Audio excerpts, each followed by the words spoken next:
ఇవాళ హైదరాబాద్ కు వస్తున్నారు కేంద్ర మంత్రులు కిషన్ రెడ్డి, బండి సంజయ్. కేంద్ర మంత్రులుగా బాధ్యతలు తీసుకున్న తర్వాత మొదటిసారి సిటీకి వస్తున్న నేతలకు ఘన స్వాగతం పలికేందుకు బీజేపీ నేతలు భారీ ఏర్పాట్లు చేశారు.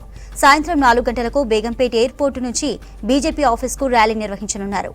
Begumpet, Paradise, Raniganj, Kavadiguda, Musheerabad, RTC cross roads, YMCA, Himayat Nagar, Basheerbagh, Nampally మీదుగా బీజేపీ స్టేట్ ఆఫీస్ వరకు ర్యాలీ కొనసాగనుంది. అయితే కిషన్ రెడ్డి నేరుగా ఢిల్లీ నుంచి హైదరాబాద్ వస్తుండగా మరో మంత్రి బండి సంజయ్ ఇప్పటికే రాష్ట్రానికి వచ్చారు. నిన్న సొంత సెగ్మెంట్ కరీంనగర్లో పర్యటించారు బండి సంజయ్. సాయంత్రం నాంపల్లి బీజేపీ స్టేట్ ఆఫీసులో కేంద్ర మంత్రులతో పాటు ఎంపీలు, ఎమ్మెల్యేలు, ఎమ్మెల్సీలకి సన్మానం చేయనున్నారు లీడర్లు. సెల్యూట్ తెలంగాణ పేరుతో సన్మాన కార్యక్రమం ఏర్పాటు చేశారు కమలం నేతలు. తర్వాత చార్మినార్ భాగ్యలక్ష్మి ఆలయంలో ప్రత్యేక పూజలు నిర్వహించనున్నారు కిషన్ రెడ్డి, బండి సంజయ్.